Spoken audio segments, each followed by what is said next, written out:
Bien, empezamos. Sí. Ben, boa tarde. Vamos a proceder ao comezo das dúas últimas conferencias previstas no programa desta mañá. Acompáñanme aquí á miña dereita e á miña esquerda os nosos convidados desta tarde, don Gerardo Roger e don Luciano Parejo Alfonso. Calquer cousa que pudera dicir ora deles, empezar a falar do seu currículum, creo que sería excesivo no sentido de que eu creo que o que realmente todos estamos desexando é escoitalos a eles, que son os auténticos protagonistas. Sen máis preámbulos, porque ademais vamos bastante xustos de tempo, creo que vamos a ir empezando, porque sobre as 2 da tarde, 2:10, faremos a clausura e, bueno, pois eu agradezco vos que estedes todos aquí aínda, porque sei que, bueno, é venres, o fin de semana está aí, pero, bueno, vamos a facer ese último esforzo e creo que, sinceramente, que vai merecer moito a pena escoitar estas dúas grandes persoas que, como digo, todo o que poda decir deles está un pouco de máis. Entón, sen máis preámbulos, cedo a palabra primeiro a Gerardo Roger Fernández. Gracias. Bien, buenos días a todos y a todas. Deber de gentileza obliga a agradecer a la Xunta y sobre todo a la Agencia de Disciplina Gallega, personalizado en José Antonio Carreira y más en concreto porque nos conocemos más de tiempos anteriores a Chema Domínguez, el que me haya invitado a estar con ustedes en una jornada de tanto interés como demuestra esta capacidad convocatoria. Les tengo que decir con franqueza que uno que está acostumbrado a ir cada mes, 2 o 3 veces a temas de estos, en mi vida he encontrado una convocatoria como esta, por lo tanto hay que felicitar a la Xunta y a la Agencia por esta capacidad convocatoria. Bien, dicho eso, a mí me toca hacer de telonero de mi maestro y amigo Luciano Parejo Alfonso y yo soy arquitecto, bueno, en su terminología yo soy arquigado, él es abotecto, pero bueno, me corresponde más hablar de temas más técnicos, más de instrumentos que influyen en la disciplina o en la indisciplina urbanística y luego le entraré en los temas más jurídicos. Bueno. Por cierto, ¿qué tiempo tenemos? ¿40 minutos? Sí, 45 minutos. Sí, son... Bueno, hay 5... Bueno, tú me avisas, a 5 y 10 terminamos porque si no ya vamos un poco más de tiempo. Bueno, vamos a ver. La indisciplina urbanística entendida, o como yo la entiendo, la disciplina urbanística como aquellas infracciones urbanísticas que se sancionan con las legislaciones autonómicas, ¿no?, urbanísticas, o los delitos contra la ordenación del territorio que se sancionan o se condenan en el Código Penal, en ese tipo de infracciones, son aspectos que van de la mano, o si queréis mejor, beben las mismas fuentes que las dos patologías clásicas fundamentales del urbanismo español: la especulación urbana y la corrupción. La especulación entendida en el sentido de la obtención de un plus desproporcionado sobre los beneficios razonables que se pueden esperar de una inversión económica, en este caso inmobiliaria, que, por tomar como referencia una identificación o determinación de un beneficio empresarial razonable, podría ser el que se fija en la Ley de Suelo del Estado, la 8/2007, bueno, ahora texto refundido del 2015. Estamos en confianza entre expertos en urbanismo. Yo le digo el retexto refundido, porque es un texto del texto refundido, ya sabéis. Bueno, pues en esta legislación estatal se recoge que el beneficio empresarial se determina por la tasa libre de riesgo, por lo que se obtiene en una inversión, en estos momentos, según la legislación estatal, del rendimiento que produce las obligaciones del Estado a 30 años, y una prima de riesgo, que es un plus, que es el que permite pues, sacar una plusvalía, al fin y al cabo, al que invierte, y que en la legislación estatal se recogen las primas de riesgo que se establecen en la Orden ECO 805-2003. Bueno, en fin, un rendimiento razonable, el 10, el 12, el 15%, bueno, como mucho. Bueno, todo plus que supere eso podríamos entenderlo como especulativo, ¿no? Y la corrupción entendida, desde mi punto de vista, en esa actuación en connivencia impropia, por decirlo de alguna forma, con la administración competente, ¿no? En el que unas veces por unas razones de oportunidad política y otras por razones menos confesables, bueno, pues se acaba produciendo una especie de colusión ahí entre intereses privados y públicos que dejan mucho que desear y que están, por cierto, en la base de la mala reputación que tiene el urbanismo en España. Bien. ¿Cuáles serían las causas genéricas, desde mi opinión, desde mi punto de vista, de la indisciplina urbanística? Yo creo que hay dos orígenes, simplificando mucho, ¿no? Tendría dos tipos de orígenes. El primero, de tipo antropológico y sociológico, de viejas ya raíces históricas, que es esa sensación de ausencia de mala conciencia social en el incumplimiento de las leyes, en este caso, de las disposiciones normativas en materia urbanística, ¿no? Por parte de los propietarios o promotores que intervienen en estos temas, consideran que eso no genera aspectos negativos para la ciudadanía ni para el medio ambiente, el medio natural. Muchos responsables públicos de algunas administraciones, bueno, más bien habría que decir muchos irresponsables públicos, bueno, pues miran para otro lado en el mejor de los casos, porque tampoco entienden que eso es un tema muy negativo. Es esa tradición ya histórica española de que, bueno, esto tampoco es tan grave. Y hay otro origen que me parece más importante, y es sobre el que voy a tratar un poco más en mi intervención, que son ese origen de tipo normativo y administrativo, que devienen de procedimientos de formulación y tramitación del planeamiento. La intervención, la última parte del profesor Santamaría me viene al pelo para poder intervenir en ese aspecto, que tienen una enorme pesantez. Los procedimientos de planeamiento al uso tienen una enorme pesantez burocrática que generan problemas, que ahora comentaré.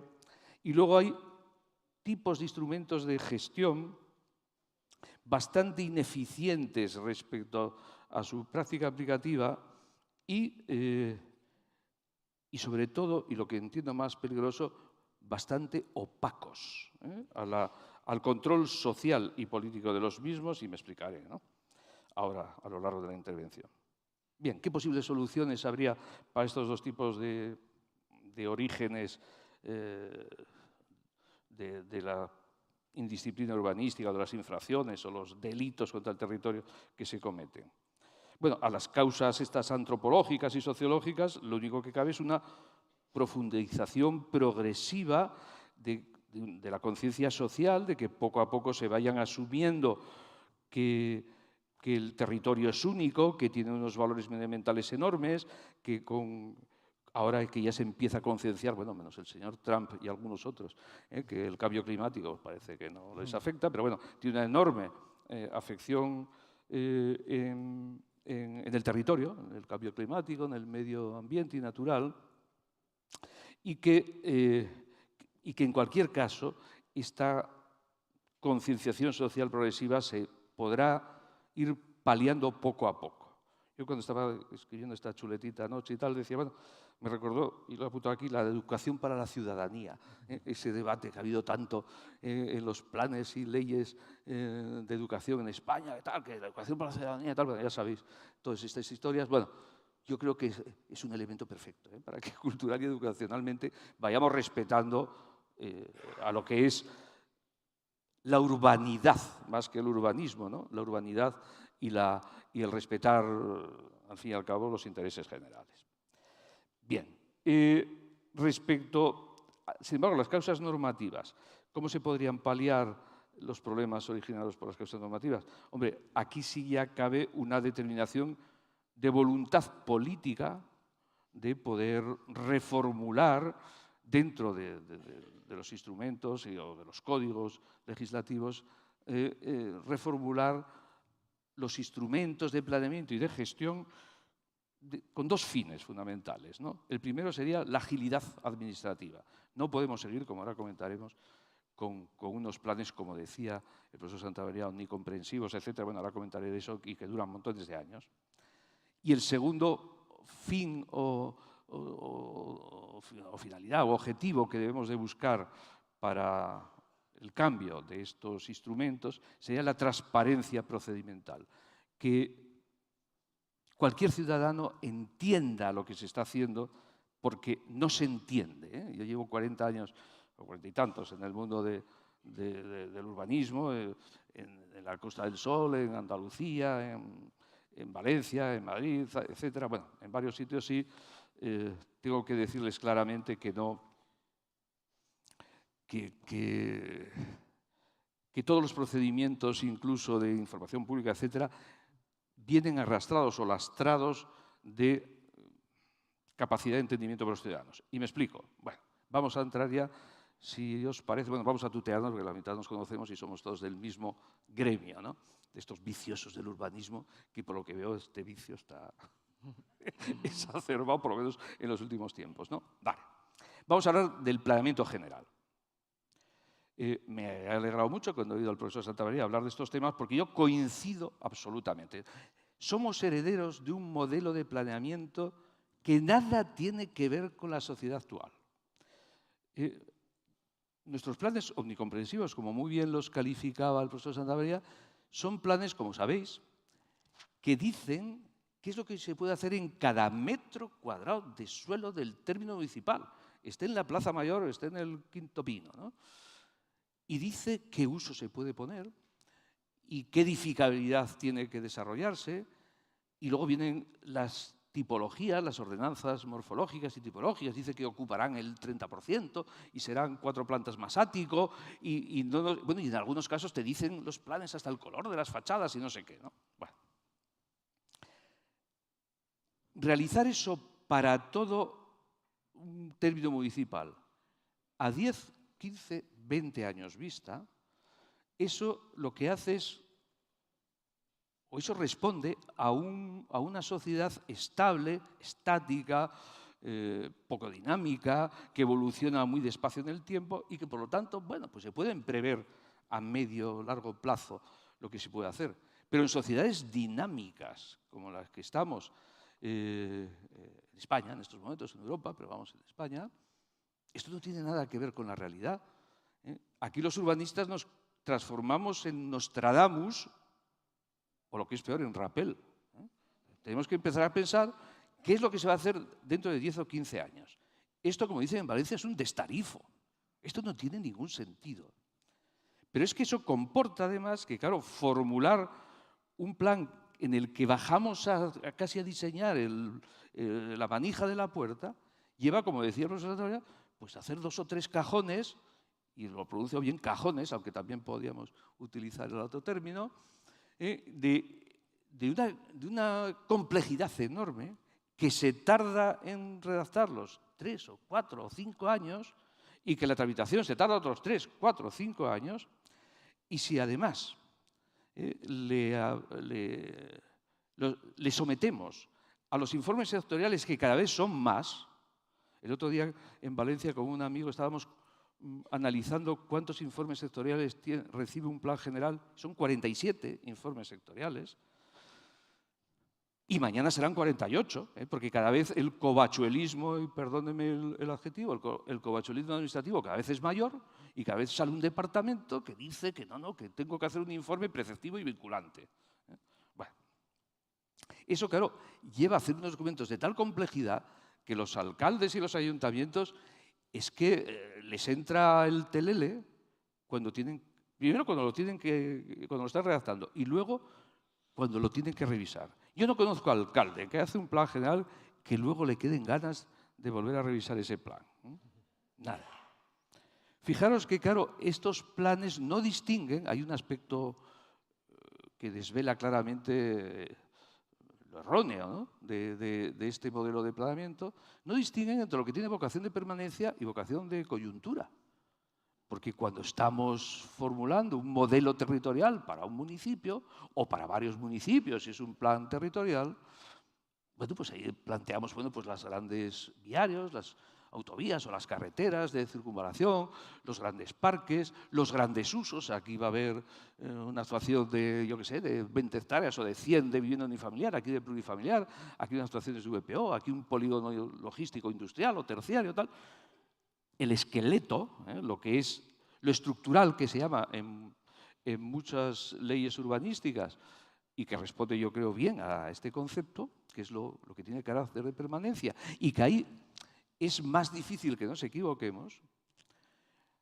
Pero como digo, este modelo de planeamiento no distingue eso de las de vocación coyuntural de, oiga, en este suelo pues se va a hacer, por poneros un ejemplo más claro para que todos lo entendamos fácilmente, un sector urbanizable. Sería estructural que en no sé qué sitio pues se va a hacer una actuación de 20 hectáreas de suelo residencial, uso residencial, para hacer 50 viviendas por hectárea. Bueno, para hacer lo que sea, 1000 viviendas.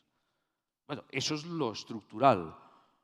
¿Qué sería lo coyuntural? Bueno, que esas 1000 viviendas, cuando se vayan a realizar dentro de un año, 2 o 4 o 6 o 10, bueno, pues esas se harán ocupando el 50% de la parcela y haciendo 4 plantas, o ocupando el 20% y haciendo un pirulí con Benidorm, o poniendo la zona de aquí, o el colegio aquí, o no sé qué. Esa forma urbana, ese diseño urbano que es propio, además, de la competencia municipal, porque es la de la creación del tejido urbano, bueno, eso se podrá hacer en el momento que sea oportuno y en función de las demandas sociales y de la oportunidad política que ello comporte, ¿no? Bueno, pues estos planes no lo distinguen. Claro, el problema es que si asumimos, y como seguimos asumiendo este tipo de planes, que tardan 10 años o más, ocurrirá, y si me permitís os cuento una anécdota personal que yo creo que es muy significativa de estos temas, ¿no? Cuando yo estaba en la Dirección General de Urbanismo de la Comunidad Valenciana, me vino a ver un importante empresario inmobiliario de la provincia de Alicante para interesarse de la tramitación de una modificación puntual de no sé qué municipio, la verdad es que no me acuerdo, no sé qué municipio, que él había promovido desde la iniciativa privada para poder hacer no sé qué actuación. Bueno, llevaba ya no sé cuántos meses, primero ya sabéis, aprobación inicial, provisional, informaciones públicas y todo el tinglado, ¿no? Bueno. Y me decía, hombre, Gerardo, es que yo soy muy respetuoso con el derecho, tal. Y además, con el gobierno de la Generalitat también, y a ti personalmente, esto, bueno, aparte, ¿no? A ti personalmente también te respeto mucho. Pero claro, yo te vengo a rogar que tramitéis rápidamente esta modificación, porque si no es así, comillas, me voy a tener que anticipar a la legalidad, comillas. Yo, coño, perdón, esta frase yo la tengo que contar a mis alumnos y tal, porque es una frase perfecta, es un pantallazo que define este tipo de coartadas que hacen que, bueno, es que esta inversión no puede aguantar 5 o 10 años, a que sea el plan o no sé qué, porque si no, además siempre te acaban diciendo, y aquí ilustres representantes de otras, de las direcciones generales de urbanismo, otras comunidades autónomas, a todos siempre nos dicen, es que en el municipio al lado, edifica, urbaniza, ya te lo regularizaremos después, ¿no? Bueno, esto es una de las, por lo tanto, de las razones de que este modelo de planeamiento hay que terminar con él, porque además comporta que, claro, si sacamos a información pública este plan general en el que va desde lo estructural, desde la autovía y el sector y la depuradora, a la placita que está en la calle mayor del pueblo y que da un edificio que da 4 plantas y le regulamos los voladizos de una 20 y tal, ¿qué es lo que ocurre en esos pedidos de información pública? Si el municipio es mediano o grande, puede que haya 3000 o 4000 alegaciones que de ellas el 95%, y seguramente me quedo corto, son de propietarios privados que ven en principio vulnerados, entre comillas, sus derechos, sobre todo por agravios comparativos. Dice, hombre, usted a mí me da solo industrial, este lado es residencial, y el de residencial, y a mí me da 4 plantas y este le da 6. La lotería del planeamiento famosa, ¿no? Entonces, alegaciones por un tubo que los alcaldes y los concejales de urbanismo y los redactores de los planes se asustan un montón, que no hay forma de responder eso bien, que los alcaldes se acaban jugando, en muchos casos, como ellos dicen, ¿no? Las elecciones próximas, que hay que ver si podemos solventar aquí estos temas, porque no es cuñados amigos, no sé qué. Bueno, entonces, todo esto hace que al final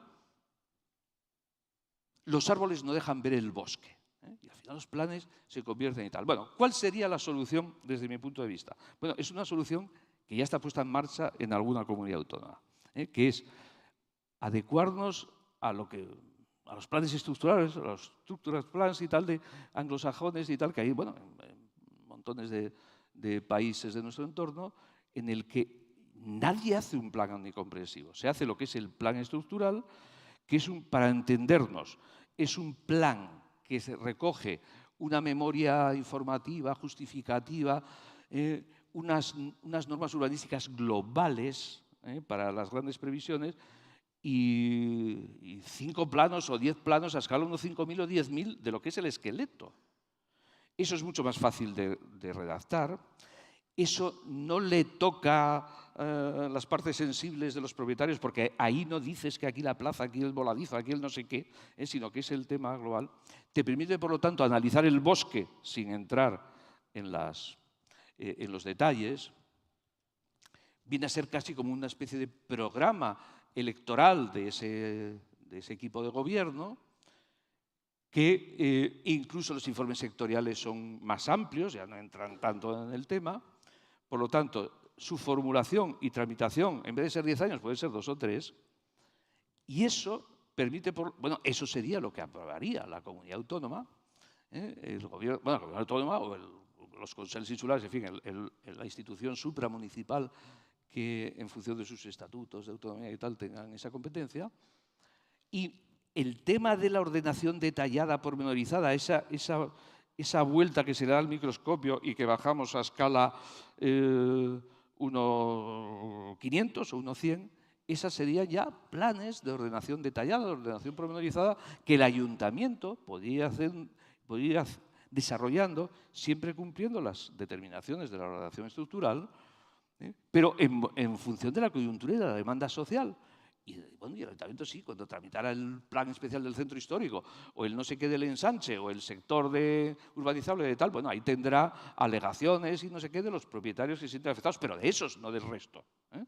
Por lo tanto, permite ya una agilidad al tema importante, ¿no? Bueno, esto no es que sea un tema teórico, esto ya está aprobado desde el año 2014 en la ley valenciana, gobernando el Partido Popular, está en vigor desde entonces, y en estos momentos se está tramitando, está incorporado y tramitándose a la ley de Castilla-La Mancha y a la ley de Baleares, a la reforma, ¿no? Y hace unos par de meses, hablando con el director general de Urbanismo de Andalucía, veía que también esto podía ser interesante. Bueno, yo no solamente creo que me parece interesante, sino que me parece necesario para entrar en un modelo de planeamiento más dinámico, más abierto, más ágil y que posibilite más flexibilidad desde el punto de vista, pero siempre defendiendo el interés general y que al fin y al cabo acabe con esas coartadas de anticiparse a la legalidad. Bueno, respecto a la transparencia, que os decía como otro objetivo. Vamos a ver, en este tema, yo cuando comento estas historias, siempre me dicen, hombre, el planeamiento en España seguramente es una disposición general, como decís los juristas, y sobre esa base se están cometiendo, desde mi punto de vista, tales destarifos con la anulación de planes generales por razones que no vienen al caso, pero bueno, ya a lo largo de este congreso ya lo habéis contrastado, pero bueno, siempre se dice que este tipo de normas, los planes, seguramente es una de las instituciones que más salen a información pública. Sale el plan general y sale 2 o 3 veces. Sale el avance y luego sale el plan, no sé qué. Y luego sale el plan parcial otras 2 o 3 veces. Y el proyecto de urbanización, y el proyecto de reparcelación, y el estudio de detalle y tal. Esto sale a información pública 200 veces. Entonces me dicen, Entonces, ¿dónde está esa opacidad, Gerardo? Pues está en la opacidad en que, como decía Javier García Bellido, que en paz descanse, trabajamos con unos parámetros crípticos, que van encriptados, que en muchos casos no lo entiende ni el colega que lo ha escrito. Y me explico. Cuando hablamos de aprovechamiento urbanístico, que no debemos de olvidar que el aprovechamiento urbanístico es pasta, es lo que vale el suelo, pero eso sí, lo llamamos unidades de aprovechamiento, metros cuadrados de techo del uso característico, urbavalorías. Bueno, lo llamamos con un metalenguaje que no entiende nadie. Pero luego eso se significa con un número que suele además tener 4 o 5 decimales. Aprovechamiento urbanístico 0,85678 unidades de aprovechamiento por metro cuadrado de techo y tal. Que cualquiera que no sepa esto dice, oye, esto debe ser mecánica cuántica, ¿no? ¡Qué rigor! ¡Qué cosa!, ¿no? Y luego, pues en el plan pasamos de 0,8 a 0,9, era una décima, ¿no? Que como me decía un día un amigo, dice, eso más que un incremento, es un excremento. Pues una cosilla, bueno, todo esto es una farfolla, y perdonadme que diga este adjetivo, ¿no? Porque no responde para nada a la realidad.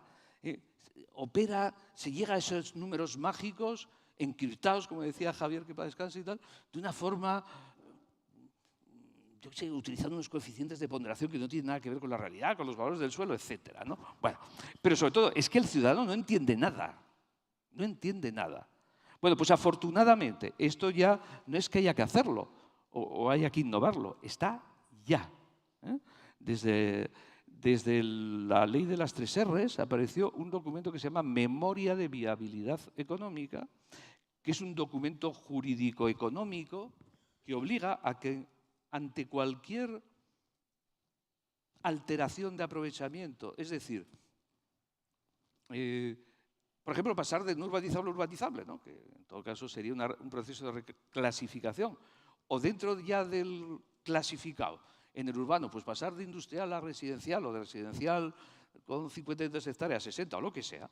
O sea, cuando se cambia el uso o se incrementa la edificabilidad o ambas cosas, es obligado ya, obligado, es una determinación básica estatal, es obligado a hacer esta memoria de viabilidad económica, que es un balance económico de cuánto vale el suelo en la situación originaria de la que parto y cuánto vale el suelo en la modificación con las 2 plantas más que le he hecho y tal. Y esto se pone en euros. Esto ya lo entiende todo el mundo. La forma de determinarlo es a cuánto puedo vender los pisos en la situación. El plan me permite hacer 4 plantas, 40 viviendas. Bueno, ¿a cuánto puedo vender las viviendas? ¿Cuánto me cuesta construirlas? Urbanizarlas si hubiera que urbanizar, etcétera, gastos generales, financieros, beneficio empresarial, resto, ingresos menos costes, metodología residual, valor residual del suelo y vale X, vale 1 millón de euros. Bueno, si era el plan, porque estoy promoviendo una modificación de plan o estoy revisando el plan y estoy modificando la situación originaria en 30 o en 50 o las que sean, parcelas y tal, pues lo mismo. Tengo que ver cuánto vale el suelo en origen, cuánto vale el suelo final. Y eso se expone ahora al público, porque cualquier modificación o revisión sale al público. Y ahora no solamente sale en la exposición al público que paso de 0,8 a 0,9, sino que paso de 1 millón de euros que vale el suelo a 1,5 millones. Ese incremento se pone en pasta, por entendernos. Esto ya lo entiende hasta el bedel del ayuntamiento. Esto va a permitir una transparencia en los procesos que acotará en la medida posible los procesos especulativos y también paliará en la medida de lo posible los procesos de corrupción, de reparto público-privado de plusvalías que tan mala reputación nos ha dado, ¿no? Y en las leyes en las que esto ya está más desarrollado, que está en estas 3 que os he comentado, Valencia, pero está también en Aragón, está en Castilla-La Mancha, está en Baleares, en las leyes y tal, ya se plantea instrumentos objetivos o procedimientos que objetivan el valor en venta de los pisos para que al final no parta de una propuesta del promotor que siempre dirá, no, es que los pisos los vendo muy baratos, los costes son enormes y pierdo perras. No, bueno, mira, vamos a poner en negro sobre blanco estos temas, ¿no? Bueno, por lo tanto, como veis, posibilitará unos procesos de transparencia importantes, permitirá además, y voy terminando, ¿no? Permitirá además lucidez a la hora de atribuir los aprovechamientos, porque seamos sinceros y autocríticos en la medida que podamos serlo de los redactores de planes, ¿no? Cuando estamos atribuyendo aprovechamientos, aquí 4 plantas, vivienda, uso residencial de bloque, no sé qué, aquí unifamiliares, aquí tal.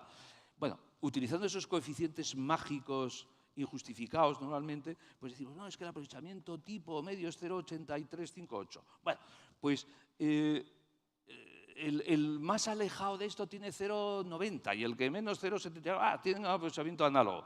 Bueno, como son absolutamente exógenos a la realidad, eso no tiene nada que ver con la realidad. Sin embargo, al pasarlo a perras, al pasarlo a CAS, resulta que si yo una parcela le estoy atribuyendo una dificultad y un uso y un aprovechamiento, con un incremento de aprovechamiento o modificando, ¿no?, el de la legislación anterior, el del planeamiento anterior, perdón, y ese aprovechamiento me da un resultado de un incremento de valor, de plusvalía, de 1 millón de euros, y una parcela al lado análoga, resulta que con el mismo procedimiento de atribución de aprovechamientos, en vez de 1 millón, se lleva medio millón o 2 millones, aquí dices, oiga, aquí pasa algo, ¿no? O sea, por lo tanto, nos permite con lucidez, que ya la entiende todo el mundo, nos permite lucidez el poder atribuir y conseguir ese aprovechamiento medio con lucidez, sobre bases económicas claras que entiende todo el mundo, ¿no?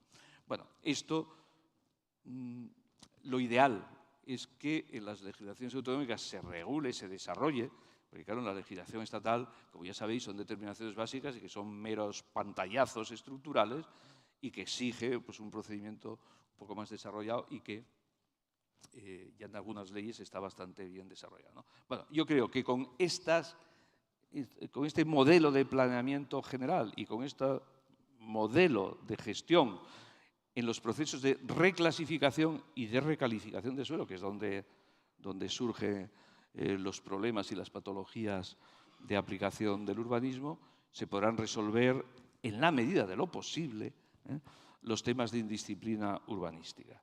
Bueno, nada más y muchas gracias, porque yo creo que...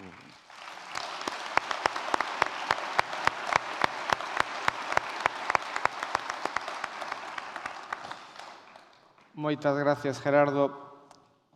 Sen máis, vamos a dar paso á seguinte intervención do Luciano Parejo Alfonso, catedrático de Dereito Administrativo da Universidade Carlos III, xurista de recoñecido prestixio. Só fai falta decir que é unha das principais referencias doctrinais do noso país. Calquera estudiante de Dereito que non atopara nos seus manéis unha referencia a Parejo Alfonso, pois creo que todos sabemos de quen falamos. Entón, sin máis, ten a palabra don Luciano. Por suposto, fago extensible isto aos dous, o meu agradecemento por estar hoxe aquí, porque sei que teñen ambos os dous, incluso axendas moi apretadas, e para nós é un auténtico placer, un auténtico orgullo poder ofrecer a este auditorio pois, a súa presencia e os seus discursos. Moitas gracias. Muchas gracias. Muy buenas tardes. El agradecimiento tiene que ser nuestro por la oportunidad que se nos brinda de poder asistir a este congreso, que realmente para los que nos dedicamos al urbanismo nos había entrado la depresión estos últimos años, pues supone como una especie de renacimiento del interés por estos temas, ¿no? Por tanto, insisto, agradecimiento a los organizadores, a la agencia y en particular a su director. Yo quiero partir de una idea previa, y es que ciertamente el sistema urbanístico español, esto que se ha dicho hasta ahora aquí, ha tenido una evolución que le ha ido conduciendo cada vez más a una sofisticación mayor, a una gran complejidad, a una diversificación, sin perjuicio de que por debajo fluye digamos, la permanencia desde 1956 de los elementos portantes comunes del sistema y, por tanto, esa diversidad pues hay que relativizarla. Pero lo cierto es que esa sofisticación ha conducido a una situación actual de impotencia, de parálisis. En fin, las intervenciones esta mañana han sido, digamos, muy ilustrativas a ese respecto. En parte, la culpa la tiene el propio ordenamiento jurídico. Léanse ustedes el dictamen del Consejo de Estado sobre el texto refundido actual, en el que se pone de evidencia que el impacto que ha supuesto la ley de 2013, la famosa ley de 3R, en el texto refundido del 2008, pues ha sido nefasto, porque realmente son dos normas que no casan entre sí. Y tenemos en la actualidad, en 2015, un texto refundido que no recupera la unidad, sino lo que hace es integrar en una sola norma, como dice el Consejo de Estado, dos cabezas de grupos normativos distintos, meramente yuxtapuestos. Pero yo creo que el problema de la impotencia tiene causas más profundas que no podemos desconocer. En parte se debe a nuestra cultura jurídico-política, y eso hay que decirlo, que no creemos en la posición del poder público administrativo, no confiamos en sus decisiones y, por tanto, es su necesaria discrecionalidad en este tema, sobre todo en la planificación, y de ahí vienen todas estas excrescencias del planeamiento, porque queremos tenerlo todo en la norma, ¿no? Porque no confiamos en la toma de decisiones. Si comparamos con el modelo anglosajón, ciertamente hay planes estructurales, pero luego el que quiere hacer algo tiene que cumplir un plan de detalle, y hay una resolución de la Secretaría de Estado correspondiente que es absolutamente discrecional y que impone todas las condiciones: hacer una línea de metro, costear la urbanización, etcétera, etcétera, etcétera. ¿Por qué? Porque se confía en el poder decisor. Y, en segundo lugar, nuestra cultura administrativa interna es francamente mejorable, en el sentido de que ¿por qué existen 75 informes para aprobar un plan general?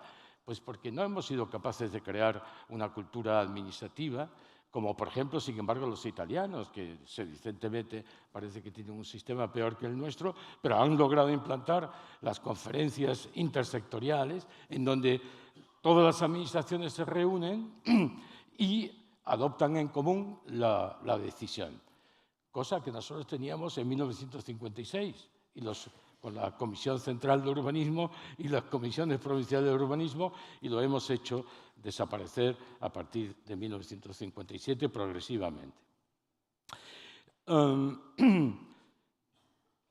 Y no puedo dejar de mencionar, naturalmente, a los juristas, que tenemos gran responsabilidad. Tribunal Supremo, la doctrina a fortiori de que los planes son normas generales. Estos son normas generales, es un recurso de simplificación a efectos de detectar cuál es el régimen jurídico, pero eso no puede implicar desconocer que es una norma atípica, que tiene un contenido muy diverso. Les expongo solamente dos problemas que se derivan de esto. Muchas de las disposiciones de un plan desaparecen con el tiempo, en el tiempo, porque el plan es un proyecto y se va realizando. A medida que se va realizando y se van cumpliendo sus determinaciones, esa norma en concreto ya carece de sentido. Digamos, incluso en términos civiles, ha perdido su razón de ser y, por lo tanto, ha perdido vigencia. Problema: ¿qué pasa cuando el plan dice que eso es suelo urbanizable, pero realmente ya está urbanizado? Porque se ha redactado el plan parcial y, en la realidad, pues la gente y todos seguimos informando: no, esto es suelo urbanizable. No, no es suelo urbanizable, es suelo urbano. ¿Por qué? Porque esa norma, suelo urbanizable de clasificación, ha dejado de tener vigencia. Bueno, no me voy a detener mucho en esto, quiero entrar en la disciplina. Y la primera pregunta es: ¿qué es la disciplina? Bueno, la disciplina, creo yo al menos, es más que la sanción. Es una respuesta preventiva y reaccional a la posible o actual patología consistente en que no se cumple, no se lleva a debido efecto, no se observa la ordenación urbanística. Por eso, en todos los sistemas comprende tres coordenadas. el control preventivo o no, la licencia, la orden de ejecución, la comunicación previa, la declaración responsable, la reintegración del orden transgredido, es decir, la protección de la legalidad urbanística, la sanción como acompañamiento y la exigencia de responsabilidad patrimonial. Esto último es el aspecto más problemático. Por tanto, también nosotros en nuestro ordenamiento tenemos una solución integrada de la disciplina y como tal hay que verlo. Todas estas piezas juegan, interactúan entre sí y no pueden considerarse aisladamente.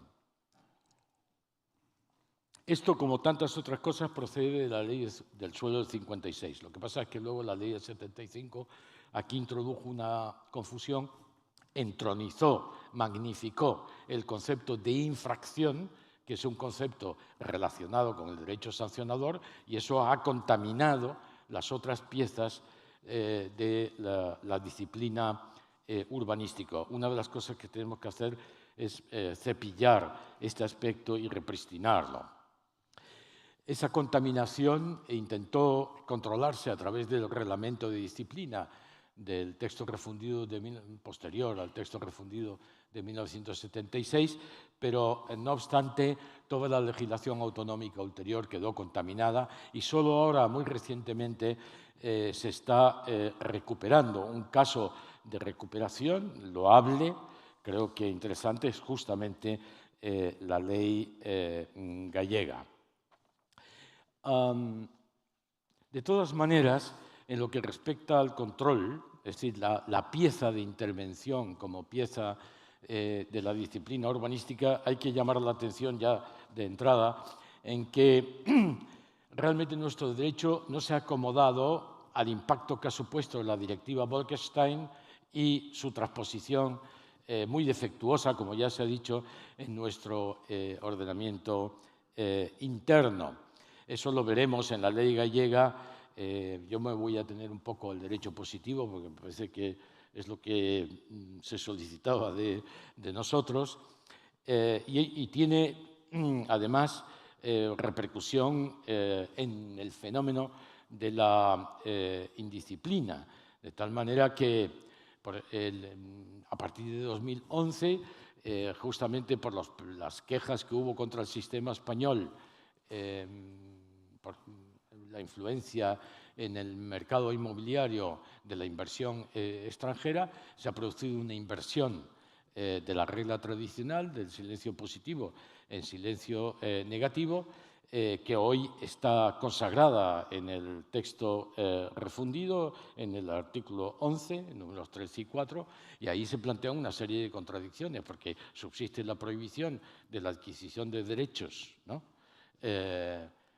Ante el silencio de la Administración, pero sin embargo, en los actos que el texto refundido obliga a sujetar la licencia, se dice que el transcurso del plazo máximo es silencio negativo. Veremos qué consecuencias puede tener esto en el derecho positivo autonómico, que es el importante. Lo cierto es que, en general, el derecho autonómico no ha innovado excesivamente las técnicas. Hay mejoras sustanciales, pero en aspectos, como veremos, periféricos. Lo importante es que la ley gallega, en su título sexto, creo que opera correctamente, comprende en la disciplina urbanística todas las técnicas que hemos dicho. Sin embargo, subsiste alguna confusión todavía de arrastre de esta técnica de la infracción, la contaminación que produce en el juego de otras técnicas, como en su momento veremos. Me interesa ahora más bien destacar ante ustedes un panorama general de la legislación gallega. Yo creo que en ella, si nos atenemos a la intervención, a la técnica de la intervención, hay una insuficiencia de perspectiva, porque no se contemplan las consecuencias que se derivan del nuevo régimen de intervención de las actividades, en particular qué supone la comunicación previa, y tampoco se regula adecuadamente la orden de ejecución. Esto tiene unas repercusiones enormes si se tienen en cuenta que la regulación de la inspección es escasísima, a pesar de que es una pieza decisiva de toda la disciplina y repercute en la protección de la legalidad. Por lo que se refiere a la intervención en el medio urbano, el planteamiento también es insuficiente porque se limita a la perspectiva tradicional del incumplimiento de los deberes de conservación o rehabilitación, sin incorporación de la perspectiva que está en el texto refundido y hoy es capital de la eficiencia energética, de la aplicación del Código Técnico de la Edificación y, en general, de todo lo relacionado con el cambio climático. Piensen ustedes que, de acuerdo con el artículo 15.1 del texto refundido, la Administración puede ordenar obras de mejora en la edificación, adicionales, dice el texto refundido, para obtener una mayor calidad y sostenibilidad del medio urbano, no solamente de la edificación, sino de su entorno. Si tenemos esto en cuenta y el hecho de que la ley se atiene muy tradicionalmente como centro de gravedad a la licencia, y no considera adecuadamente la orden de ejecución, entonces nos preguntamos, si leemos la ley, ¿el dictado de una orden de ejecución tal como está en la ley gallega supone un título habilitante? ¿Supone que eso ya permite al destinatario de la orden de ejecución realizar las obras, siendo así que las obras no están predeterminadas técnicamente, no se sabe exactamente qué es lo que hay que hacer? Aquí hay que tener en cuenta el artículo 15.4 del texto refundido actual, cuando dice cuáles son las consecuencias de una orden de ejecución, un acto firme de aprobación de una orden administrativa, determinar la afección real del edificio o del solar con inscripción en el registro de la propiedad. Aquí el legislador debería prestar una mayor atención. Luego es apreciable en la regulación, estamos todavía en la intervención, una desconexión entre las piezas que se utilizan, porque aparece la técnica del registro de solares conectada a la venta forzosa, pero luego de repente aparecen los programas de edificación forzosa y de expropiación con asunción del deber de la Administración, en su caso, de ejecutar subsidiariamente. ¿Qué relación guarda el registro de solares con los programas de edificación forzosa? No aparece claramente. Luego hay una regulación excesivamente tradicional, conservadora, de la ruina, como ruina puramente física, una concepción clásica. No se pone en relación con el deber de conservación, que hoy es capital, está muy repotenciado, y por lo tanto con las evaluaciones y los informes periódicos que hay que hacer, y qué consecuencias tiene el no haber hecho las obras que dicen los informes en la declaración luego de ruina. Se descuenta el importe de las obras no hechas a los efectos del cálculo de si el edificio está en ruina o no. Estos problemas no están resueltos. Pero con todo, el problema más grave probablemente sea el de la comunicación previa, porque el legislador se concentra en la licencia, que es el instrumento tradicional. Entonces, aquí hay un déficit regulatorio. Piensen ustedes que en la ley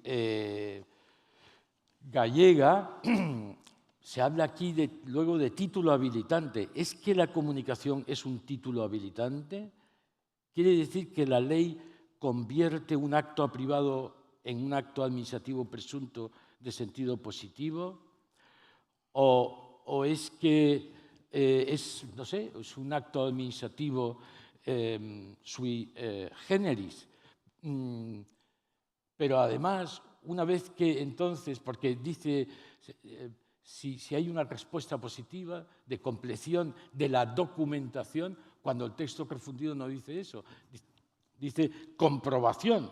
Es que la Administración tiene que hacer una comprobación de que lo que se quiere hacer se ajusta al ordenamiento, no que la documentación es íntegra. Entonces, cuando se produce esa declaración expresa a los 15 días, eso que es un acto administrativo, parece un título habilitante, entonces implica que después las inspecciones y comprobaciones ya no pueden atacar ese acto administrativo, salvo que se produzca una revisión de oficio. Aquí hay una construcción, toda por hacer, en el sentido de qué es una comunicación previa. Hay que plantear la relación jurídico-administrativa que se genera por el hecho de este cambio de perspectiva, cuál es el papel, cuáles son las potestades que conserva la Administración, cuál es la situación jurídica en que queda el comunicante respecto a la actividad que quiere desarrollar.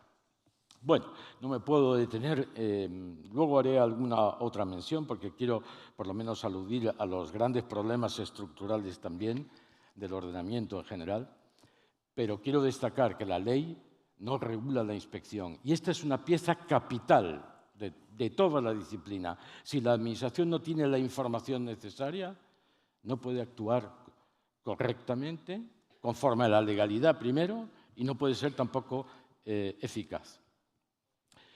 En cuanto a la protección de la legalidad, la ley responde a un esquema muy clásico. Según las obras o los usos estén todavía ejecutándose, están terminados, ¿no? O se realicen en espacios libres o en dominio público. Bueno, y entonces podemos preguntarnos, como ahí se atiene a las licencias y en su caso luego también de forma desordenada a las órdenes de ejecución, ¿qué pasa con las comunicaciones previas? Es decir, ¿cómo opera el mecanismo de la respuesta de la Administración ante una obra en curso que ha sido comunicada? No hay licencia. ¿Cómo opera? Tiene que respetar ese acto administrativo, en su caso es una revisión, o por el contrario puede inspeccionar y proceder directamente. Esto es muy importante. ¿Y cómo opera? ¿Produce una orden de ejecución? ¿Qué consecuencias tiene esa orden de ejecución? Etcétera, etcétera.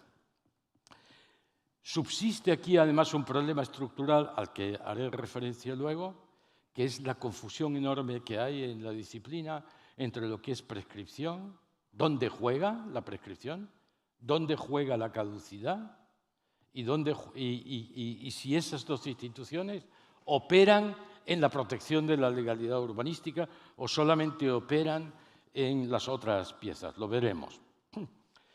Y en cuanto a la sanción, aquí merece un elogio la ley, un elogio sin reservas, porque separa correctamente lo que es la sanción de la protección de la legalidad y además utiliza en sentido muy moderno la sanción en beneficio de la eficacia de la protección de la legalidad.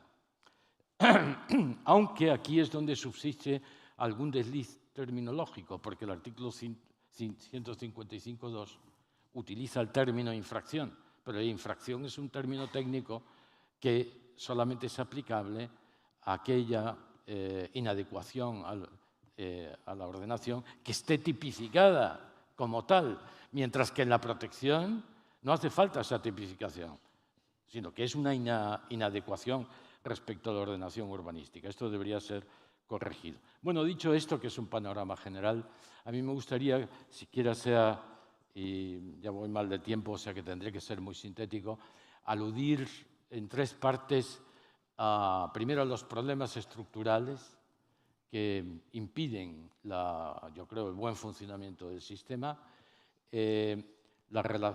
cómo se ha llevado a cabo, si el marco legal estatal realmente ha infundido positivamente, digamos, sus directrices al ordenamiento autonómico y finalmente un análisis de la legislación autonómica gallega. Sintéticamente, respecto a los problemas estructurales, yo creo que hoy en día los problemas que tenemos a este respecto son dos, básicamente. Primero, el famoso fantasma metajurídico del ius puniendi, que hace que contemplemos la potestad sancionadora desde la perspectiva de un bis respecto a la potestad punitiva penal. Cuando lo que es cierto es que es una potestad administrativa, otra cosa es que la Constitución diga que se le aplican en su ejercicio determinadas garantías. Y la prueba es que el propio Tribunal Constitucional se ve obligado a modular las garantías o es una otra manifestación del ius puniendi, en cuyo caso se aplican las garantías, o hay que modular reconociendo que se trata en realidad de una potestad administrativa. Esto es muy importante, no solamente respecto a la reserva de ley, el principio de legalidad, el principio de tipicidad, la autonomía local, que no tiene acceso el dictado de normas con rango legal, en fin, que eso está más o menos en vías de solución, sino tiene importancia en cuanto que trastoca el juego de la sanción dentro del conjunto de técnicas de la disciplina urbanística. La sanción es solamente un instrumento al servicio de las políticas administrativas. No persigue la misma finalidad que la pena judicial. Entonces, esto ha pervertido nuestra sanción, de tal manera que hoy en día las sanciones administrativas son desproporcionadas, justamente porque consideramos que se le aplican las mismas garantías que a las penas que puede imponer un juez. No, señor, esto es un medio auxiliar que usted tiene y que utiliza la ley gallega muy correctamente, pero también en sentido un poco penal, ¿no?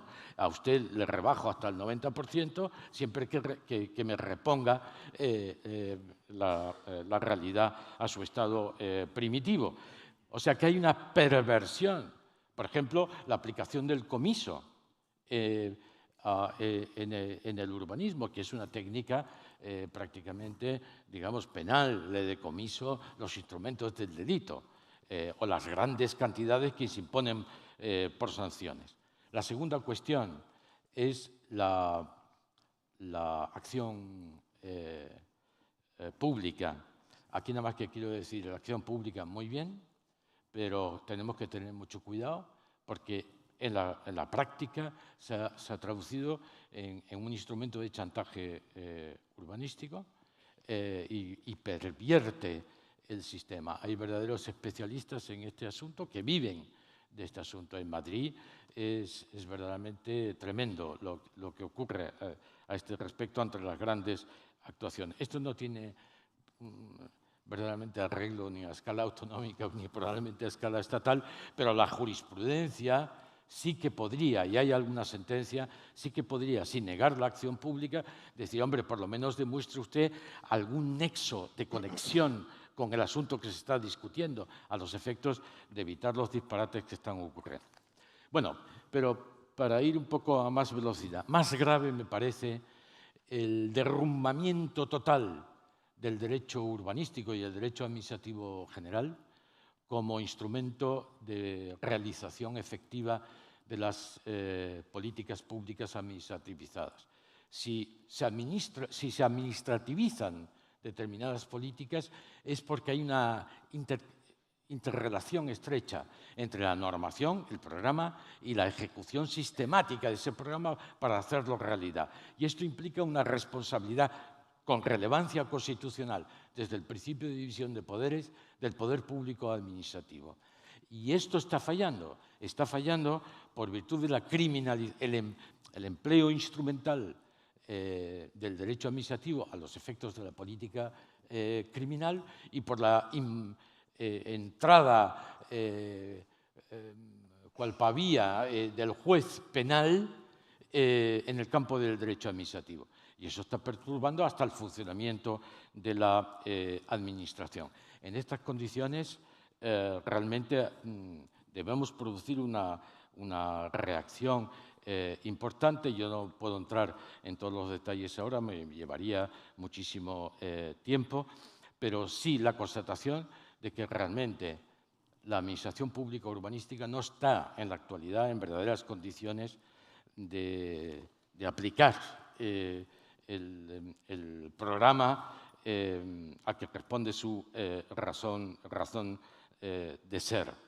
Y debemos recuperar, incluso en aras de la seguridad jurídica, el que no exista, como existe ahora, una doble valoración de una misma realidad sobre la base de dos derechos regulatorios distintos. No es posible que en el Estado, e incluso no ya desde el punto de vista de los poderes, sino del ciudadano, una misma acción pueda merecer para el Estado dos valoraciones diferentes, una valoración independiente penal que entra como un elefante en una cacharrería para interpretar conceptos jurídicos que son abstrusos, muy difíciles, como aquí se han hecho, pero que se simplifican enormemente en sede penal, y esto produce una, digamos, enervación de la Administración en su normal funcionamiento.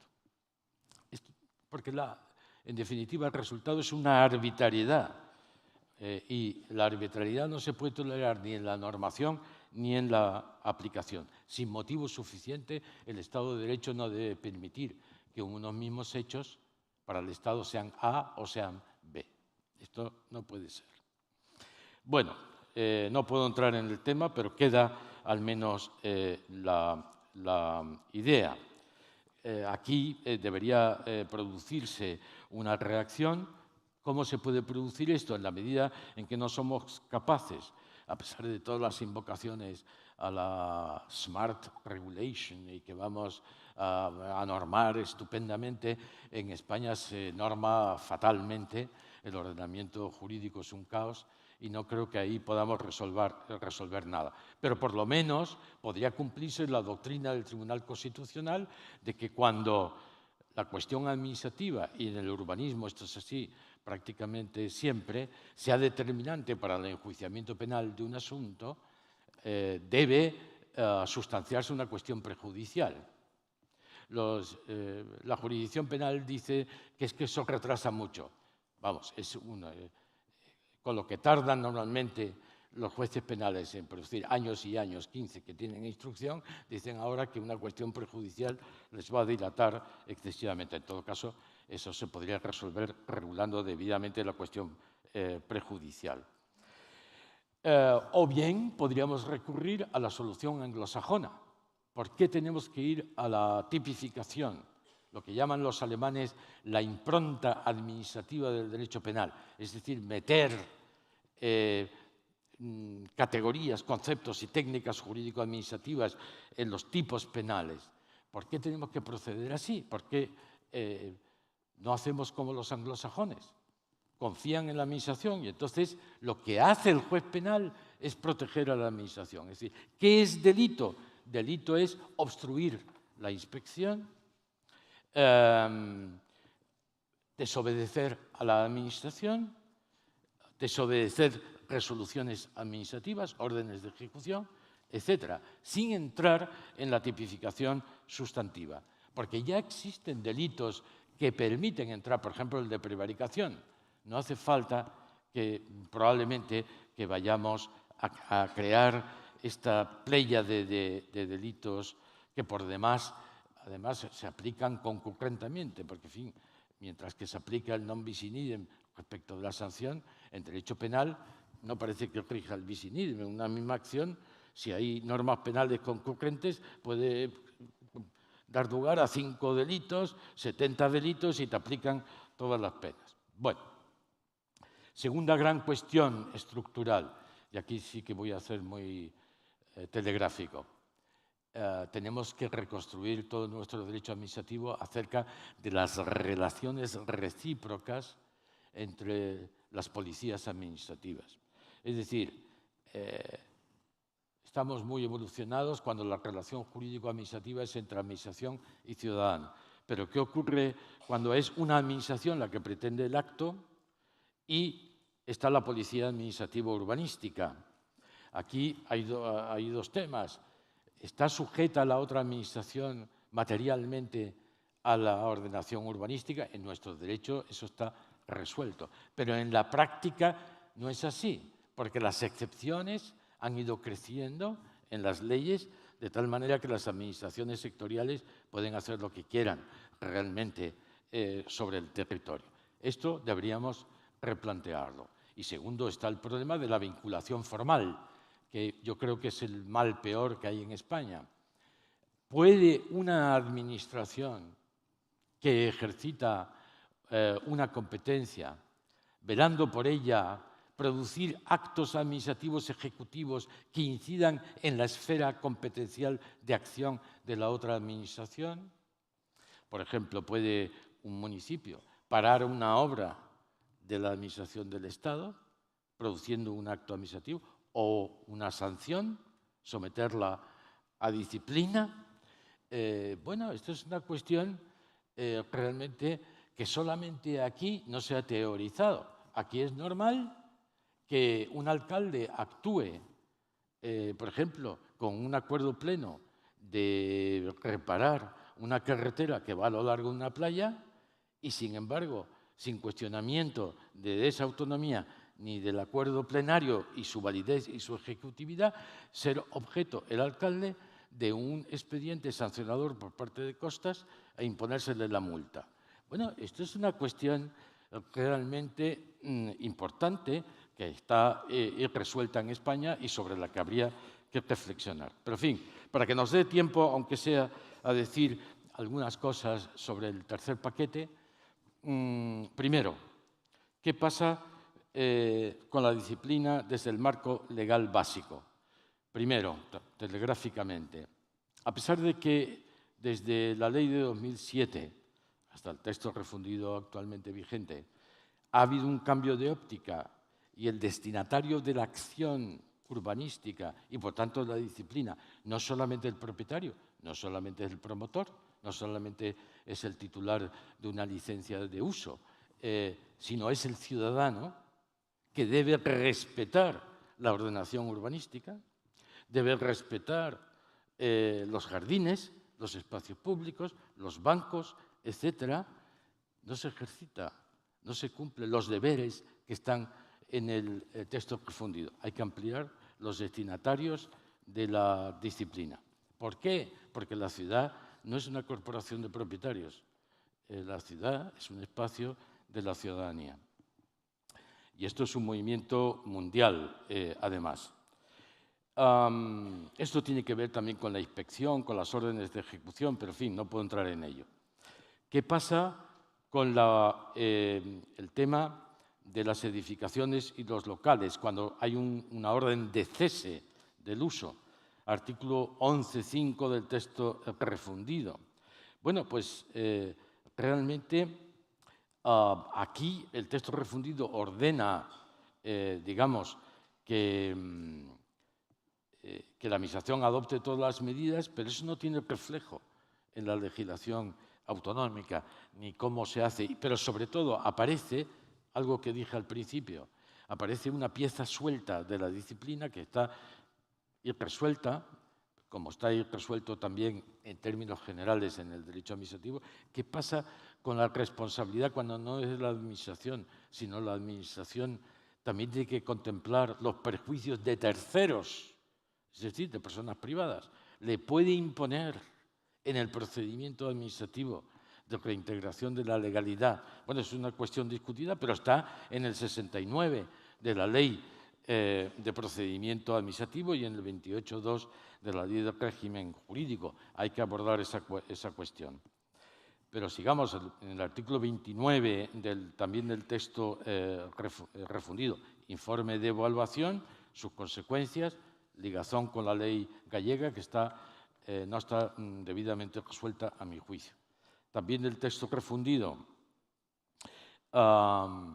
toda la regulación que se empeñó la ley de 2007 de introducir disciplina en los momentos decisivos de la ejecución de las actuaciones, incumplimiento de los sistemas de ejecución, cuando la urbanización se inicia, cuando la urbanización acaba. ¿Por qué la inspección no se extiende a esos temas? ¿Por qué la disciplina no se extiende a esos temas? Es muy, muy importante. A los efectos del seguimiento ulterior al que también debería extenderse la disciplina, porque si no, ¿se sabe si se cumple la declaración de impacto ambiental? Ahí debería la agencia también entrar para ver, porque la disciplina no solamente es, digamos, del propietario, es también del municipio, y porque los ciudadanos tienen derecho a que así sea. Pero, en fin, me interesa detenerme un poquito más y ya vamos terminando.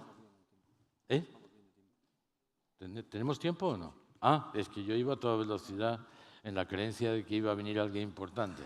Entonces, bueno, realmente importante, quiero decir. Bueno, entonces, bueno, pues vamos a dedicarle un poquito más ya de atención a la legislación autonómica. Empezando por la inspección. La inspección es una función capital, siempre desatendida en la legislación española. Es necesario regular las facultades que comporta la inspección, porque la inspección es una relación jurídico-administrativa en donde hay derechos del destinatario de la inspección y potestades por parte de la Administración, y hay que encontrar un equilibrio que permita la eficacia administrativa con las garantías correspondientes. ¿Qué deberes tiene el destinatario de la inspección y qué potestades puede esgrimir la Administración? Sobre todo en los casos del, insisto nuevamente, de comunicación. Ahí hay que prever las facultades de requerimiento, ¿no? Los deberes de información que tiene el comunicante, porque la comunicación no es una cosa estática como la licencia. La comunicación tendrá que comunicar cada vez que hay una variación en la actividad o donde sea. ¿Cuáles son las consecuencias del incumplimiento del deber de información? En fin, la responsabilidad administrativa en que puede incurrir el sujeto, porque el artículo 69 de la Ley de Procedimiento, que es vagoroso, dice que con independencia de las responsabilidades penales, civiles, administrativas, bueno, hay que concretarlo. En la línea del Reino Unido voy a sugerir algunas cosas, pero me interesa destacar antes que la inspección tiene que ser concebida, y aquí hay un cambio cultural administrativo necesario, como una función activa. Antes, cuando el control era ex ante, pues el funcionario podía estar en su despacho esperando a que alguien viniera a pedirle una autorización o lo que fuera, o hubiera una denuncia, etc. Ahora hay que hacer un programa activo de inspección. Y no solamente debe haber personal especializado, sino, en vez de intentar, como siempre sucede en España, la desnaturalización de la Guardia Urbana en policía de seguridad y de investigación criminal, la Guardia Urbana es una policía administrativa, y debe tener un papel capital en la inspección activa de lo que está sucediendo en el municipio correspondiente. Sugerencia en la línea del Reino Unido. Hay que establecer un deber general de proporcionar a la Administración la información necesaria, toda la información, sobre todo en el caso de actividades en que no hay control ex ante, toda la información que requieran los servicios de inspección. Pero hay que resolver un nudo gordiano que está mal resuelto, que son las comprobaciones in situ. ¿Es domicilio? ¿Te pueden oponer el domicilio? ¿No te pueden poner el domicilio? Esto que parece que está resuelto, hasta las grandes administraciones reguladoras independientes, como la Comisión Nacional de los Mercados y de la Competencia, es un problema. Es un problema porque no está debidamente resuelto. Aquí hay que estudiarse la jurisprudencia, la doctrina del Tribunal Constitucional, la jurisprudencia contencioso administrativo, no voy a hacer referencia a ella, pero sí que conforme a la misma podemos distinguir comprobaciones en terrenos abiertos, fincas rústicas, etc. Y no se puede oponer inviolabilidad del domicilio, debe poder entrar la inspección libremente. Actuaciones edificatorias en curso o instalaciones en funcionamiento en parcelas o solares que no estén todavía terminadas. Eso no es un domicilio, ni social, ni individual, ni familiar. Allí no se custodia nada, no hay personal directivo, por tanto, debe poder entrarse en todas las obras. Y eso lo tiene que decir el legislador. Locales abiertos al público, discotecas, no sé qué, lo que fuera, ¿no? Donde se desarrollan usos, depósitos, almacenes, tinglados, tampoco es un domicilio y, por tanto, ahí debe haber libertad. ¿Qué pasa ya con las obras en edificios. Entonces, realmente aquí es domicilio, pero habría que facilitar a la inspección, en la línea de lo que sucede en el Reino Unido, que, por ejemplo, antes de entrar, yo le pueda requerir información. Y si él la niega, entonces eso sea una obstrucción o un incumplimiento del deber de información. Es decir, emplear, igual que emplea la ley gallega, pues que eso es un gran invento, las sanciones coercitivas, las multas coercitivas, ¿no? Bueno, pues aquí también habría que ser imaginativo, ¿no? Antes de tener que recurrir a la autorización judicial. Bueno, extremo muy importante es, en la disciplina absolutamente capital, la organización y las competencias. La organización, y aquí en España realmente, y los que nos dedicamos a esto también, pues despreciamos normalmente este tema de la organización, lo tratamos marginalmente a pesar de su gran importancia, porque no hay potencia administrativa si previamente no hay una buena organización. El resultado, la acción, viene dada por la idoneidad de la organización que tiene que realizarla. Y hay dos reglas capitales a ese respecto, la especialización y la distancia. Yo siempre pongo el ejemplo de la universidad. ¿Por qué en la universidad no funciona la disciplina? Pues que yo, si soy vicerrector y tengo que disciplinar a otro compañero o a un director de departamento, pues estoy muy cercano. Y si hoy soy vicerrector, mañana puedo ser yo el director del departamento y vicerrector el otro. Con lo cual, hoy por ti, mañana por mí. ¿Por qué el director provincial de tráfico pone multas? ¿Por qué? Porque no ve al sujeto ni lo conoce a distancia y puede ser objetivo. Lo mismo pasa en la disciplina. Y aquí tengo que dar la razón que probablemente la disciplina no puede estar en manos de los municipios. Por lo menos toda la disciplina. Aludiremos a eso. Y luego la especialización. O sea, la distancia. Para ser objetivo y ser eficaz tiene que haber una distancia entre el que ejercita la potestad y el hecho correspondiente. Y tiene que haber una especialización, sobre todo en urbanismo. ¿Qué pasa con el municipio? Que tiene que atender el planeamiento, la gestión, la urbanización cuando se recibe, los servicios públicos municipales de basura, los residuos. Entonces la disciplina es lo último, o por lo menos una cuestión puramente marginal. Por lo tanto, creo que es un error de la ley el que el grueso de las medidas de disciplina sean competencia municipal, porque eso no propicia la especialización. Y porque la especialización es una cosa que se adquiere. Para eso necesita acumulación de información, tratamiento de la información, que da el conocimiento de la materia y, por tanto, se exige la concentración de la función. El criterio principal que utiliza la ley, yo creo que no es para otorgar las competencias no es adecuado, porque no es un único criterio. Es el tipo, la clase de suelo.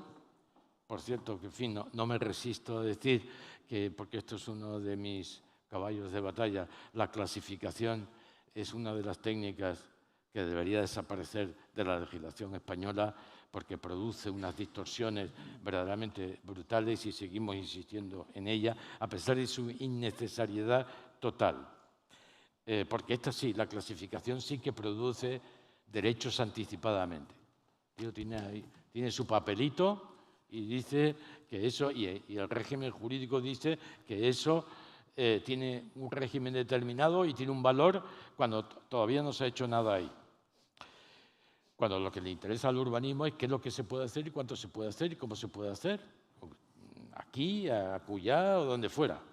Bueno, entonces, utilizar como criterios el tipo, la clase de suelo, en esta clase sí, en el rústico sí, en la clase urbano no, donde es zona verde sí, si no es zona verde no, pues no proporciona una visión general, un conocimiento de qué está pasando con la disciplina en Galicia. Y además yo creo que ya no es conforme a los tiempos, sin perjuicio de la importancia del suelo rústico y de las zonas verdes, la clave hoy en día está en el suelo y en el medio urbano.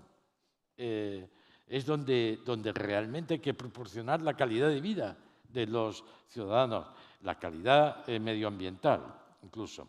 Por lo tanto, ese criterio responde sin duda a la autonomía municipal, pero vamos a ver, ya la propia ley supone una intrusión en esa competencia, en las zonas verdes y los espacios libres, eso están en el medio urbano. O sea que esta idea de que es el núcleo, que también yo la he defendido, pues yo creo que la deberíamos abandonar.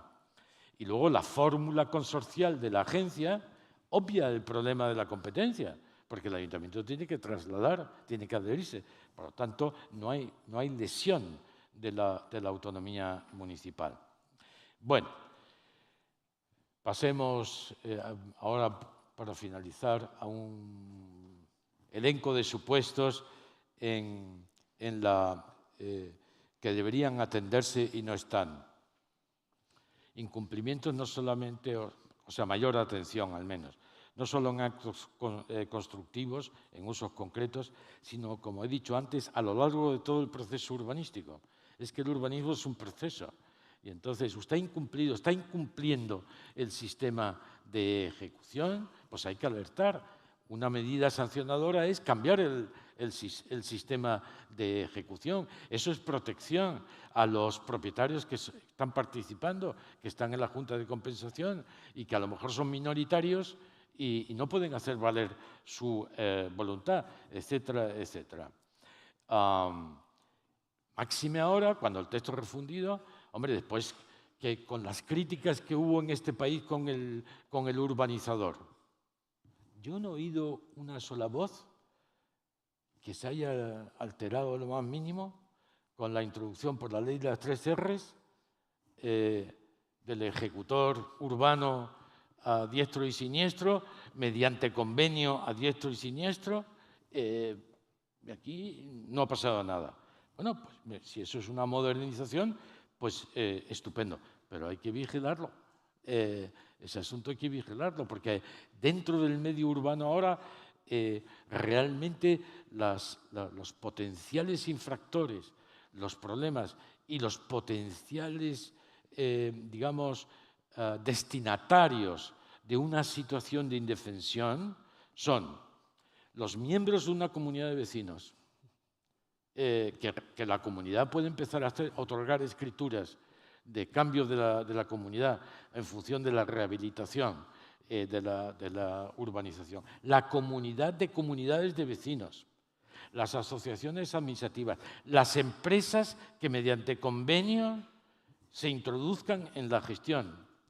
O sea, hay un elenco de sujetos potenciales infractores, vamos a utilizar este término, y por lo tanto que lesionan derechos de terceros, que pueden estar además en situaciones de vulnerabilidad, que la resolución de la ONU sobre los objetivos para el 2030 obliga a los estados justamente a atender a esta parte de la población, nos obligaría a enriquecer las técnicas de disciplina. Pero también, en vez de, por ejemplo, en supuestos de incumplimiento de conservación, nos empeñamos en hacer las inspecciones en los edificios. ¿Y qué pasa con los suelos vacantes, en donde hay ratas, no sé qué, el propietario no conserva, no quita la vegetación en verano con peligro de incendios, en fin, no controla, hay contaminación del suelo porque la gente tira todo tipo de objetos? Pues ahí también tiene que intervenir la disciplina. Bueno, entonces, para terminar, 3 observaciones, uno sobre las técnicas, otro los procedimientos, y una cosa que me importa mucho como colofón, los restos de confusión que quedan en la disciplina urbanística. Técnicas. La comunicación no es un acto administrativo, no es un título habilitante, eso no es lo que dice. la ley de procedimiento. Dice que cuando hace la comunión puede ejercer su derecho, pero no es que la comunicación le otorgue un derecho o le añade algo. Él tenía ya el derecho. En eso consiste justamente que no tenga que pedir licencia. Por tanto, no es un título habilitante, es el supuesto justamente inverso. Por lo tanto, aquí se abre todo un campo de operatividad, como digo, para la administración pública y que hay que regular para ver las potestades y las garantías. En definitiva, hay que construir la relación jurídico-administrativa de vigilancia y control, como es una cosa importante, y su conexión con las órdenes de ejecución. Como he dicho antes, hay que articular los programas de edificación y rehabilitación con el registro de solares y la venta forzosa. Potenciar las órdenes de ejecución, ver cómo tienen que ser cumplidas, porque hoy son capitales en el medio urbano. Y luego hay una cosa que echa uno de menos, y no sé si se ha producido algún problema ya práctico en la ley, que dice, bueno, la administración procederá por ejecución forzosa y luego inmediatamente en el párrafo siguiente por ejecución subsidiaria. Bueno, aquí hay un problema, porque yo no sé si alguien lo habrá planteado. ¿Eso es discrecional? O sea, yo opto, en este caso sí, en este caso me voy a la subsidiaria, en este me voy a la ejecución forzosa y le muelo a usted a multas coercitivas. Hay que tener cuidado, habría que establecer alguna regla de cómo puede la administración elegir la una y la otra. Ejecución forzosa, multas coercitivas, me parece lo más extraordinario. Funciona, eso funciona y muy bien, y en relación justamente con la condonación a efectos de la reposición. Pero quiero cuestionar cómo se determina el importe. Esto habría que mejorarlo, porque de nuevo aquí la focalización en relación con las obras, coste de reposición, pero es que a veces no es coste de reposición, no hay esa referencia. Entonces hay que prever cuáles son los topes y regular eso, la periodicidad debidamente. Bueno, en cuanto a los procedimientos, me parece que está muy bien la ley en cuanto a la independencia, protección de la legalidad, sanción, pero sin embargo la conexión muy bien establecida. Pero creo que podría mejorarse ese asunto si además empleáramos la técnica consensual. Es decir, eso te lo permite la ley de procedimiento administrativo, terminar el procedimiento mediante pacto, acuerdo o convenio. Es decir, si usted se aviene y vamos a fijar los términos en que se repone la realidad, usted lo acepta, lo fijamos, entonces ahí se obtiene por consenso prácticamente un título ejecutivo, luego, que podía ser muy importante. Bueno, y para terminar, yo creo que en esto de la disciplina, esto sí que me parece importante, en esto de la disciplina venimos arrastrando una confusión que yo creo que la gente no se da cuenta de ella, pero que en la práctica, si ves algunos bastante frecuentes casos que se dan y la jurisprudencia que existe, está muy mal resuelto. Vamos a ver. Las edificaciones ilegales prescriben o bien caducan los procedimientos de protección, pero entonces no se sabe si se pueden repetir indefinidamente o qué pasa ahí. Y de nuevo la contaminación. Aquí la prescripción de las infracciones a efectos sancionadores está contaminando la protección de la legalidad urbanística. De tal manera que hay una confusión que a mi juicio hay que clarificar. Si uno mira la jurisprudencia, pues ya está reaccionando. Hay ya sentencias de lo contencioso administrativo del Tribunal Supremo en donde se ha reaccionado frente a la caducidad. Previamente se había reaccionado mucho en el ámbito tributario, ¿no? Pero ahora también en el administrativo en general, de tal manera que si a usted le caduca un procedimiento, si usted todavía puede continuar, a lo mejor puede hacer un segundo procedimiento, pero un tercero no. Un tercero, porque eso, como dice el Supremo, esto es un abuso del derecho por parte de la Administración. Y hay sentencias que van mucho más allá, que es lo que a mí me gustaría proponer. Hay una sentencia ya de 2012 que es que la Administración solamente puede ejercer las potestades que se han atribuido en los términos en que se le atribuyen. Y los términos en que se le atribuyen figura también el tiempo. Es decir, que aquí el tiempo, y por tanto habría que regular cuál es el tiempo de reacción frente a una obra de demolición, porque la reacción que hay en la ley autonómica es caduca. Sí, pero si caduca, entonces puede haber, o sea, teóricamente el edificio, o sea, cabe reaccionar porque la caducidad opera en el procedimiento, pero no respecto del asunto. Y lo que hay que saber es si en el asunto hay una prescripción o qué es lo que hay. El Supremo, a ese efecto, a mi juicio, establece una solución errónea, que es acudir a la prescripción del Código Civil con motivo de la ejecución de sentencias, fundamentalmente, que antes eran 15 años, ahora son 5 años. Pero es que la prescripción es respecto de acciones, pero aquí estamos ejercitando potestades.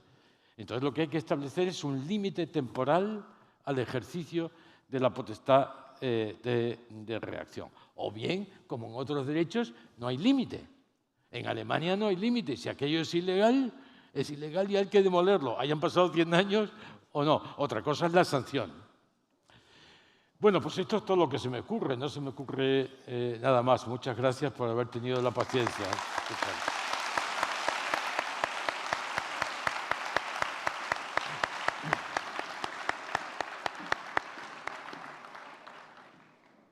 Bueno, si tienen ustedes alguna breve pregunta, en cuestión de 1 minuto vamos a proceder a la clausura del Congreso, pero bueno, brevemente, si tienen alguna cuestión que quieran formular de forma rápida, nos da tiempo a plantearla. ¿Está esperando ya el vicepresidente? Sí. Están machacados. A mí eso me abruma mucho. Están machacados. Yo, bueno, Creo que podemos pasar. hay una pregunta. Sí, hay una. Sí, perdón, hay una pregunta allí. Por favor, les pedirían que esperaran dentro del Palacio de Congresos breves minutos. Ya sabemos que son las 2:05 de la tarde, pero bueno, vamos muy ajustados al programa. No creo que les pidamos demasiado, que esperen 5 minutos dentro del Palacio. Esta era la mía, pero bueno. Esta era la de José Antonio y esta es la mía. Perdona, mira. Perdona. Al principio nos quedamos. Sí, os quedáis, sí. Hay una pregunta allí.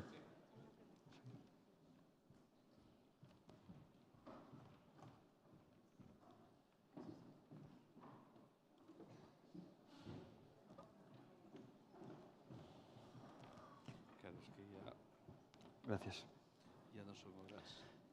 Si la comunicación previa, en su opinión, no es un título habilitante, es una pregunta para usted, profesor Parejo. Si la comunicación previa, en su opinión, no es un título habilitante, la actuación, ya sea obra o actividad, no tendría título y se podría ejercer la acción de restauración de la legalidad si la Administración no ejerce el control posterior.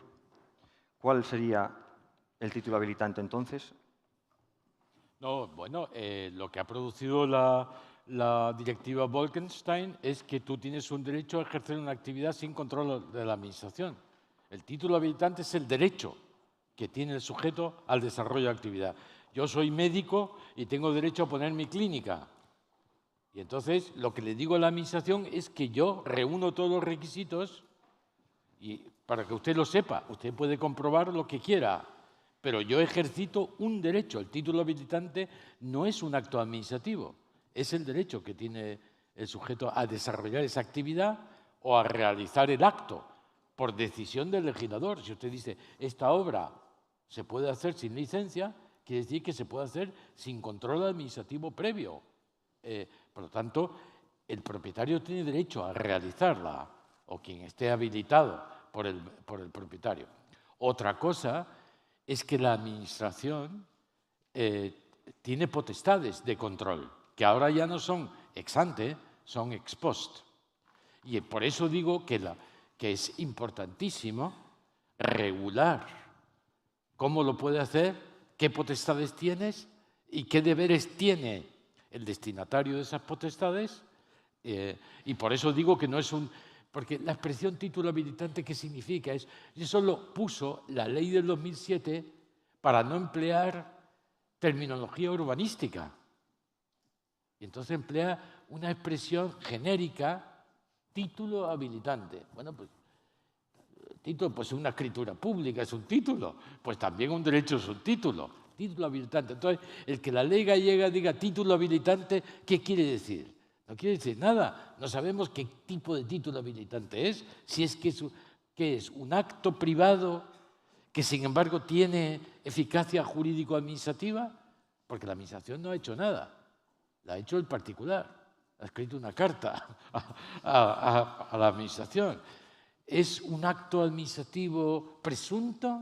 Si no dice nada, a los 15 días, esto sería una cosa que entra en colisión con la regla de que no se pueden adquirir derechos en contra de la ordenación urbanística, y con la regla esa que hoy no es general, pero que el silencio es negativo en materia de control.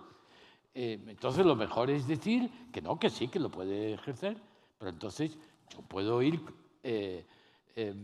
a los 15 días y si incumplo eso, ¿qué es lo que pasa? ¿Qué es lo que pasa? Que, por cierto, no debe ser una comprobación de la documentación, porque para eso que hay un señor allí mirando a ver si están los papeles formalmente.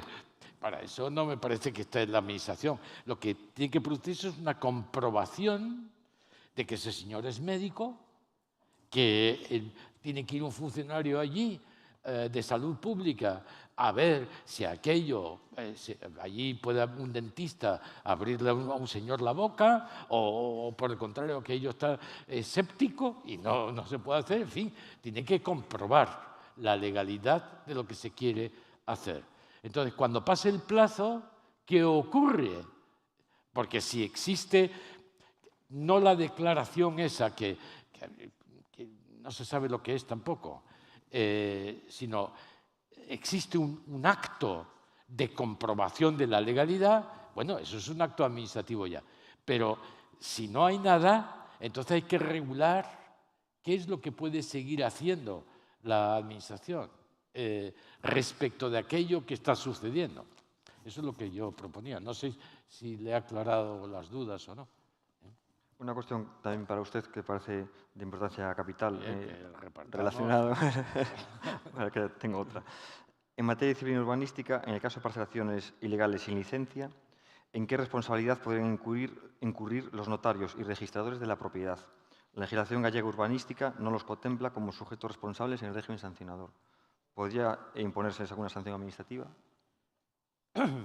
Bueno, esto tiene una dificultad. El Estado siempre se ha defendido a cualquier norma urbanística que directa o indirectamente incida en el estatuto de funcionarios estatales, y en este caso son ejercientes de funciones públicas estatales, ¿no?